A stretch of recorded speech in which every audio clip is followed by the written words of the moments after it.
Hello everyone, कैसे हैं आप लोग। आई होप आप लोग अच्छे होंगे। क्रैकजेनीट में आप सभी का स्वागत है। चलिए क्वेश्चन स्टार्ट करते हैं।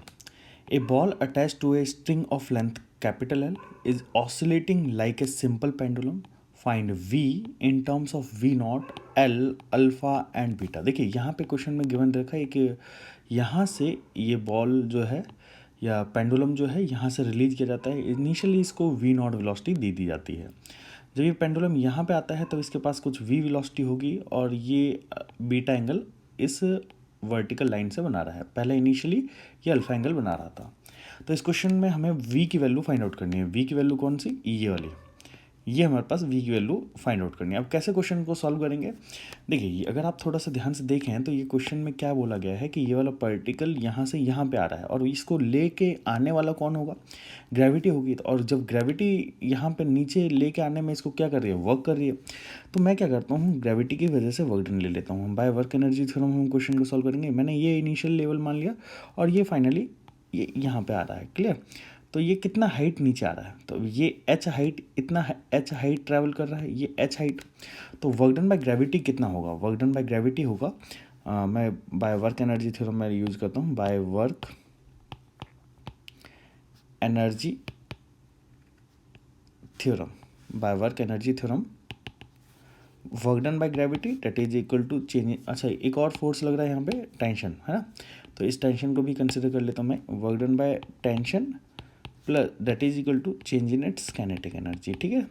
अब देखिए वर्क डन बाय टेंशन की वैल्यू क्या हो जाएगी? जीरो। क्योंकि देखिए अगर आप ध्यान से देखें तो ये वाला पार्टिकल जब इस तरीके के पाथ को फॉलो कर रहा है तो टेंशन इस डायरेक्शन में लग रहा होगा। अगर मैं यहाँ पे बनाऊँ, यहाँ पे टेंशन ड्रॉ करता हूँ तो ये हमारा टेंशन कुछ इस डायरेक्शन में होगा। और टेंशन की वैल्यू, टेंशन का जो एंगल होगा डिस्प्लेसमेंट से, स्मॉल डिस्प्लेसमेंट के लिए, ये मैं छोटा सा डिस्प्लेसमेंट ले लेता हूँ डी एस, इसके रिस्पेक्ट में 90 डिग्री का एंगल बन रहा होगा। तो वर्क डन बाय टेंशन क्या हो जाएगा? जीरो। अब बात ध्यान से सुनिएगा, वर्क डन बाय टेंशन तो हमारा जीरो हो गया, but work done by gravity कितना होगा? अब वर्क डन बाय ग्रेविटी समझते हैं। देखिए अगर आप थोड़ा सा ध्यान से देखें तो ये वाली जो लेंथ होगी, ये वाली लेंथ, ये वाली लेंथ होगी एल। ये क्वेश्चन में गिवन दे रखा है, कितनी है? एल।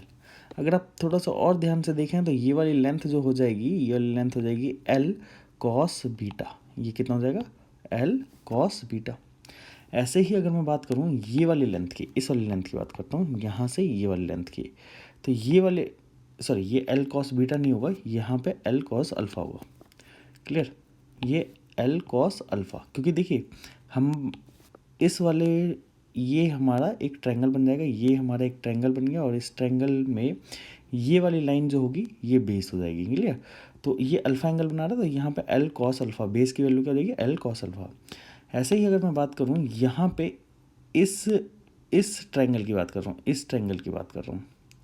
क्लियर? इस ट्रायंगल में ये वाला लाइन, ये वाला जो लेंथ है वो कितनी है? एल। और इसका ये वाला लेंथ जो होगा वो कितना हो जाएगा? L cos beta. कितना हो जाएगा? L cos beta. अब देखिए वर्क डन बाय ग्रेविटी कितनी होगी? वर्क डन बाय ग्रेविटी हो जाएगी, देखिए वर्क डन बाय ग्रेविटी कैसे निकालेंगे? क्योंकि अगर आप थोड़ा सा ध्यान से देखें तो यहाँ पे नीचे की ओर एम जी फोर्स लग रहा है और डिस्प्लेसमेंट भी नीचे की ओर हो रहा है। तो मैं लिख सकता हूँ M G H that is equal to half M we square, this is the final velocity, और initial velocity half M V not square, this is the initial kinetic energy. Clear? तो ये हमारा इनिशियल काइनेटिक एनर्जी हो गया और ये हमारा final kinetic energy हो गया। क्लियर? अब देखिए एच की वैल्यू निकालता हूँ तो एच की वैल्यू कितनी हो जाएगी यहाँ पे? L cos beta minus L cos alpha.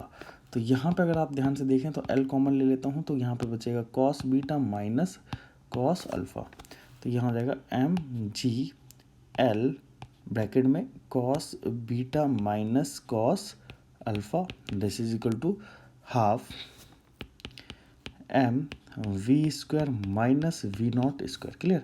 अब देखिए अगर इसका यहाँ पे ध्यान से देखें तो m से ये वाला m कट गया और ये 2 इधर आ जाएगा, तो 2gl यहाँ अंदर बचेगा cos beta minus cos alpha that is equal to v square minus v not square. And this v square, ये वाला वी नॉट इधर ले आता हूँ तो ये हो जाएगा v not square plus 2gl cos beta minus cos alpha. अब देखिए यहाँ पे v की वैल्यू हो जाएगी रूट में, ये हो जाएगा v not square plus 2gl और यहाँ हो जाएगा अंदर cos beta minus cos alpha. तो ये हमारे पास वेलोसिटी की वैल्यू आ गई। आई होप आप लोगों को ये क्वेश्चन समझ में आया होगा। ऐसे ही वीडियो लेक्चर्स देखने के लिए हमारे चैनल को जरूर सब्सक्राइब करिएगा और बेल आइकन को प्रेस करना मत भूलिएगा, ताकि जो भी लेटेस्ट लेक्चर हो आप लोगों के पास सबसे पहले पहुंच सके। Thanks for watching.